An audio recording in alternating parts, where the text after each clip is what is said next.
Assalamualaikum warahmatullahi wabarakatuh. Nama saya Muhammad Rahmat. Saya akan mempresentasikan materi tentang kanker dan penanganan sitotoksik.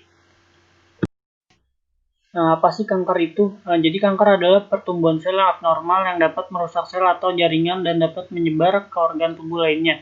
Jadi kanker ini adalah salah satu penyebab kematian kedua di Amerika pada tahun 2004. Di mana satu dari dua pria dan satu dari tiga wanita di Amerika terdiagnosa kanker pada tahun 2010.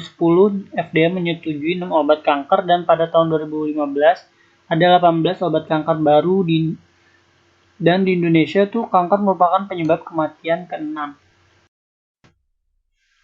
Jenis kanker di Indonesia jadi ada 10, cervix, breast, lymph node, skin, very, nasofaring, rectum, thyroid, soft tissue, dan kolon. Terus bagaimana sih pengobatan kanker itu? Jadi pengobatan kanker dia terbagi dua. Yang pertama ya, terapi lokal dan terapi sistemik. Jadi terapi lokal itu terbagi lagi menjadi dua. Jadi operasi dan radiasi.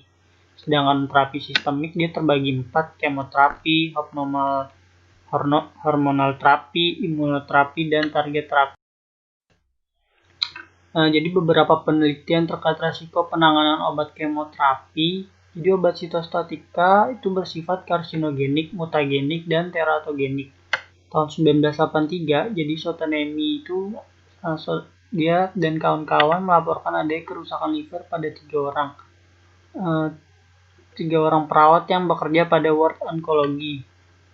Di 2 rumah sakit di Italia telah dilakukan penelitian dan ditemukan siklophosphamid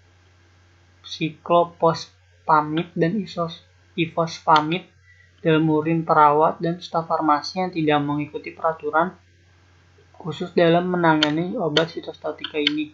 Terus tahun 2003-nya terdapat 249 kesalahan perawat dalam penyiapan obat IV dari 430 sediaan IV baik dalam hal penyiapan maupun pemberian kepada pasien.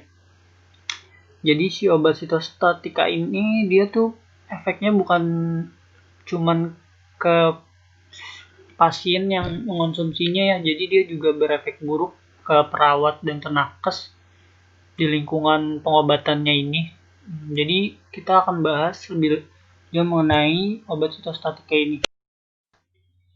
Apa sih sitostatika? Jadi obat kemoterapi secara umum itu disebut sitostatika. Obat ini berefek menghambat atau membunuh semua sel yang sedang aktif membelah diri termasuk sel normal seperti sel akar rambut, sel darah, dan sel selaput lendir pada mulut. Jadi si obat ini tuh nggak cuman memberikan efek untuk si sel yang udah terkena kanker, jadi sel normalnya pun dia bakal mendapatkan efeknya juga. Jadi secara nggak langsung dia seperti pedang bermata dua ya. Terus SOP safe handlingnya tuh pemberian kemoterapi yang ada di RS kanker Darmais ya sebagai contoh, mulai dari penggunaan alat pelindung dirinya dari sarung tangan, pelindung mata, wajah, masker, gaun pelindung kepala dan sepatu, penerimaan, persiapan transportasi sampai dengan pemberian obat. Udah ada SOP handlingnya. Jadi meskipun ada SOP handling ini, dia tuh butuh peningkatan kesadaran dan kepedulian mengenai safe handling obat sitotoksik. Namun masih banyak nih perawat yang masih tidak mengikuti prosedur safe handling obat sitotoksik dan tidak menggunakan perlengkapan yang telah ditentukan sesuai prosedurnya. Jadi terlihat diantaranya tuh APD-nya seperti kacamata, celana topi, dan lain-lain tidak digunakan. Jadi penyebab dari kurangnya kesadaran perawat itu terhadap obat sitotoksik, maka sering terjadi kasus petugas yang mengalami beberapa gangguan seperti mual, pusing, nyeri kepala, rambut rontok, diare, menstruasi nggak teratur, dan lain-lain, di mana gejala-gejala tersebut memiliki kemiripan dengan beberapa gejala-gejala yang muncul akibat obat sitotoksik yang terpapar terhadap perawat. Namun hal tersebut belum sampai pada pemeriksaan lebih lanjut ya, yang mengindikasikan bahwa masalah tersebut itu berhubungan dengan obat-obat sitotoksik semata. Mengingat efek samping yang ditimbulkan oleh obat-obat kemoterapi, dibutuhkan pelaksanaan kemoterapi yang sesuai dengan prosedurnya. Jadi tindakan yang berpotensi menimbulkan paparan, dia pertama tuh di persiapan pemberian dan pembuangan obat kemoterapi, terus handling body fluids atau urin muntah dan lain-lainnya, terus pembersihan alat BSC atau biological safety cabinet, terus penggantian dan pembuangan EPD yang terkontaminasi, serta transportasi transfer obat kemoterapi dari needles dan syring dan dari IV bag dan lain-lain. Jadi penanganan aman saat administrasi obat sitostatika itu udah ada. Nah, jadi dia pertama harus pakai APD. Terus semua kemasan yang mengandung obat sitostatika harus menyertakan label peringatan yang jelas. Jadi dia ada label-label tertentunya. Terus setiap kali sarung tangan terlihat terkontaminasi, misalnya karena tumpahan atau cairan apa ya, terus maka sarung tangannya itu harus segera diganti. Linen yang terkontaminasi harus langsung diganti.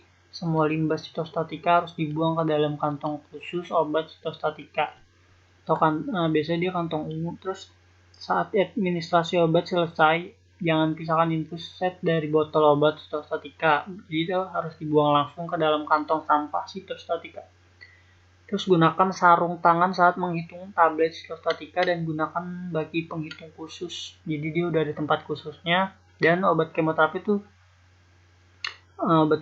oral memiliki potensi resiko yang serupa dengan sediaan injeksinya. Jadi dia sama-sama berbahaya dengan sediaan injeksinya ya, walaupun itu terapi oral, sehingga perlu dihindari pajanannya atau sentuhan langsung ya mungkin. Terus untuk mempersiapkan obat kemoterapi oral, prinsipnya adalah menghindari kontak dengan kulit atau terhirup, hindari potensi mengontaminasi obat lain, dan selalu cuci tangan setelah menyiapkan obat. Terus obat kemoterapi oral tidak boleh digerus atau dihancurkan. Pada kondisi perlu melarutkan obat, misal akan diberikan melalui sonde. Pelarutan dilakukan dengan syring. Saat tablet harus dihancurkan, harus menggunakan kantong plastik. Jadi mengingat efek samping yang ditimbulkan oleh obat-obatan kemoterapi, dibutuhkan pelaksanaan kemoterapi yang sesuai dengan prosedur. Perawat juga harus memiliki pengetahuan mengenai resiko pemberian obat kemoterapi, baik resiko yang dapat terjadi pada pasien juga resiko terhadap perawat sendiri pada saat pemberian kemoterapi maupun resiko yang akan terjadi di masa yang akan datang.